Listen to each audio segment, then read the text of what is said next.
Welcome to Psyched with Rena. This is the first in a three-part series on living at home with your parents. Now during COVID, many of you have moved home with your parents when you expected to be on your own as adult. Many of my clients from ages 35 all the way down to college age have found themselves unexpectedly back at home with their parents again. In this series, first we'll be talking about boundary setting, how to stand up for yourself and your own family. Secondly, we'll be talking about improving your relationship with your parents, how to honor your parents without necessarily obeying them. And third, we're going to talk about what to do with your younger self when you show up immaturely, just as you did growing up in your family's household. But first, let me introduce myself. My name is Rena Chinn. I'm a psychotherapist in Seattle, and I work primarily with Asian Americans and people of color. If you're interested in learning more about working with mental health in this age group, please subscribe to my channel and ring the bell so you'll be notified when you get a new episode. And in this episode, we're going to talk about boundary setting with our families. Perhaps during COVID, it's become convenient for you to move back home. That could be because you've lost a job, your college is meeting online, or maybe you're just able to work virtually for over a year and it doesn't make sense to pay rent in an expensive city. For whatever reason, you might be living back home with your mom and dad or single parent, and this is the first time in a long time that you've lived with them. Part of the problem I'm seeing with clients is that often their parents don't realize that what they're working with now is an adult child. And they are still used to treating you in their home like you are a younger child. So some of the challenges are in setting boundaries around what your desires are, what your personal needs are, that may not necessarily match up with your parents. Now, what do I mean by boundaries? When we talk about boundaries, we're talking about what we are responsible for ourselves. That includes our feelings, attitudes, behaviors, choices, limits, desires, thoughts, values, love, and talents. What that means is that we are each responsible for those items on our own, and we are not actually responsible for somebody else's. For example, if your mom says, "Eat this to make mommy happy," then actually you are not responsible for eating to control her feelings. That would be an example of kind of a boundary crossing. Let me say a few words about what good boundaries are.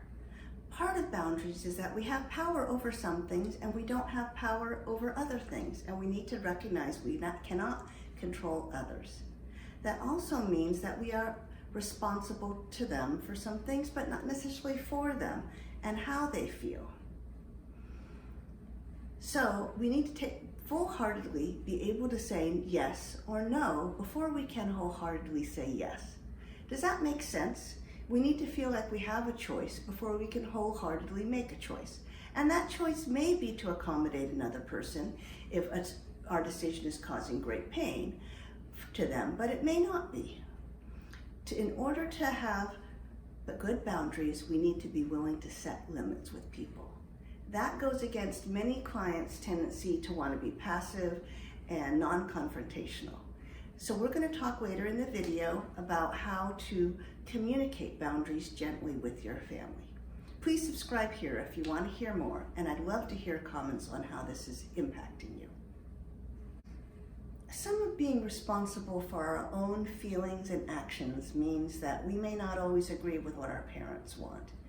And it is up to us to set the boundary of what we are comfortable with, and for them to adjust to the fact that we are adults with our own preferences and choices. For example, I have a client, May, whose parents read her mail when it comes in. They're curious about what she is doing and read her mail before she does. Now, I would say that this is a boundary crossing in terms of her wanting to keep her correspondences private. And so for her to set that boundary, she risks her parents being mad at her, not feeling loved, trying to make her feel guilty. And so to establish a boundary can sometimes be uncomfortable. If you're in your parents' home and you feel like you have to do something, then that might be a sign that you're afraid and that you might be having your boundaries crossed. Are you afraid of people being mad at you or feeling guilty, of being alone or unloved? These are questions to ask yourself because we want to make choices in our household which are wholehearted, which we feel motivated to do. Even sometimes we might choose unpleasant things for the sake of somebody else, but to take ownership of our decisions. For many of you, you may need patience with your parents as they come to realize that you are an adult making your own decisions about when you work, when you sleep, what you eat, who your friends are. But I want you to keep an eye out for these common methods of controlling to know if you are feeling controlled and your boundaries are being pushed, or if you are actually using some of these mechanisms with your own family. Here are some common symptoms of control.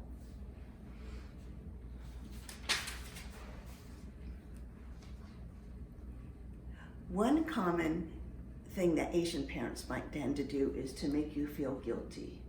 Oh, do this, it will make mommy so happy, and yet it might be something you don't want to do.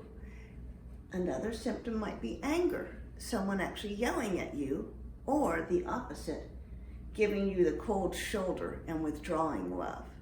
Then there can be the persistent assaults, and by that I mean kind of nagging. I have a client who, since she's moved home, her parents want to set her up with somebody across the country to date.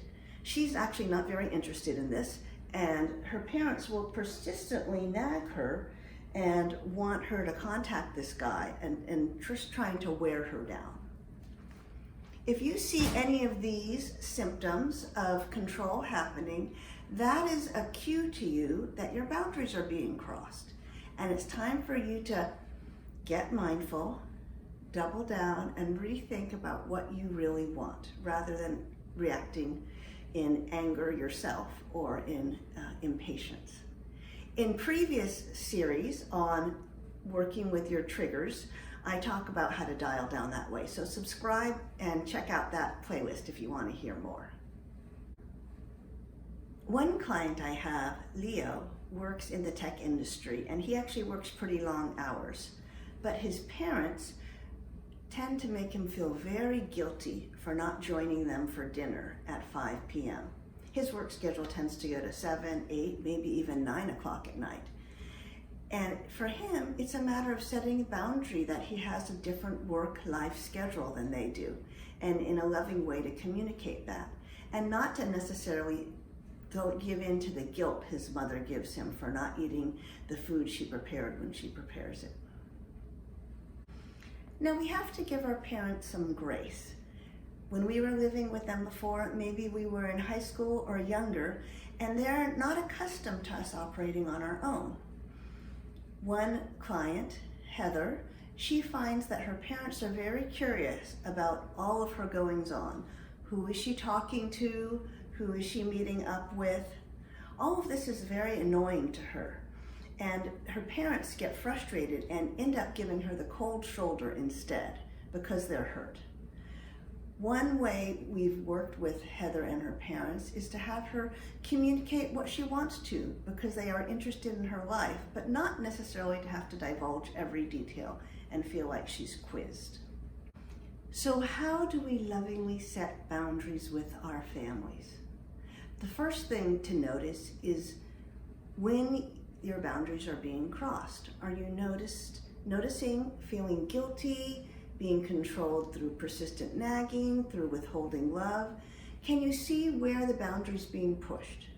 That's when we need to kind of dial down and actually figure out what we want instead of a gut level response kicking back.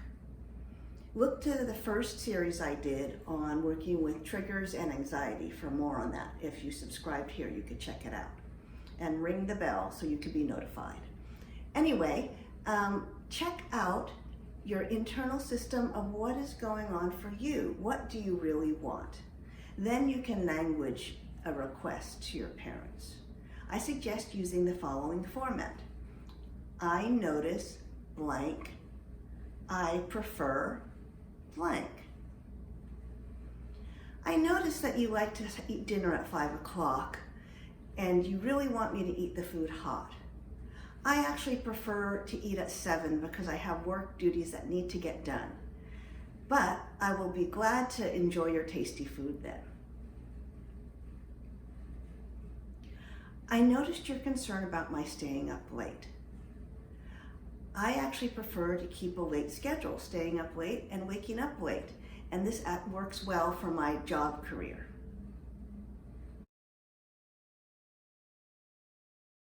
I notice you prefer to eat a lot of red meats. I actually prefer to try to cut down and becoming vegetarian, so I'll be preparing some of my own meals sometimes. I hope this languaging will help you be more clear in a loving way with your families on when your boundaries are being pushed.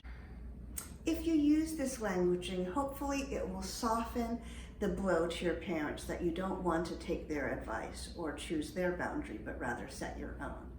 This doesn't mean that they will stop. They may still try to make you feel guilty or nag you, but you can be firm in setting a limit because boundaries are all about saying wholeheartedly yes or no. I know you love me and would prefer that I date this person on the East Coast. However, I would rather find my own person to date, and here's what I'm doing about that. I would love to hear from you if this wording works. Please give me comments below on your thoughts and give me a thumbs up if you feel like it works for you. In the next video, we'll be talking about how to honor your parents and without necessarily obeying them. So I'd appreciate it if you would subscribe here and hit the bell to notify you when I get a new video, and we'll continue journeying on in how to get along with our parents now that we're back home. This is Psyched with Rena. I'll catch you next time. Bye-bye.